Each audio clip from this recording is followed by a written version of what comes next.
خلاص يا وليد عاملين ايه؟ وحشتوني.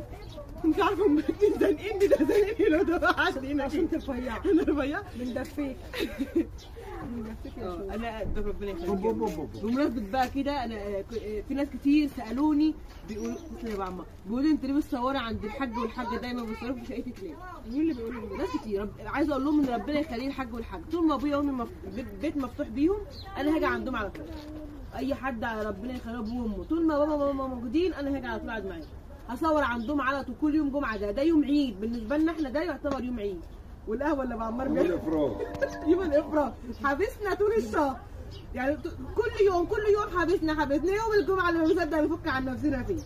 بس لا بجد والله احنا بنحيي يوم الجمعه عشان العيال بيحبوا يقعدوا هنا والولع اهم حاجه والولع هنا عشان الليله تبقى طويله. بعدين قاعدين في وسط الخضره والجو الحلو ده نصور بره يعني ينفع يا محمد؟ لا صوروا بره. لا طب بذمتك احنا مش يعني ما هي عليك الدنيا؟ ماشي ماليه الدنيا كل حاجه بس الزمن اتغير ليه ما اعرفش. انت بتكسفيني قدام الناس كده. انا لسه اتكلمت. انت بتكسفيني. هو انا اقول ليه يا ماما؟ بتكسفيني قدام الناس قوي كده.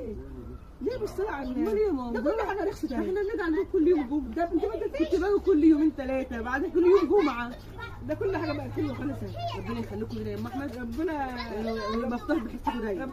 ربنا يرخيها كل حاجه يا رب. وبعدين بقول لك لقمه الاهل لو مخليه حلو. ايوه انت جبت المفيد فعلا. لو هتاكلي عند ابوك وامك حته مخلل لازم المحل المشمر يعني. اه والله فعلا ده فعلا صح يا عمو. لا مش لازم انا فاكره انا ما اكلتكم فول الاسبوع اللي فات. فين يا دي الفول اللي انت ماكلونه. وبعدين دلوقتي الفول بنعمل كذا نوع. انت مش عايز تاكلنا انا تقول لي هجيب لكم اي حاجه. هي دي تقول لنا اي حاجه. اريد اي حاجه دلوقتي يعني اي حاجه. الناس نفسهم يقعدوا القعده اللي احنا قاعدينها دي.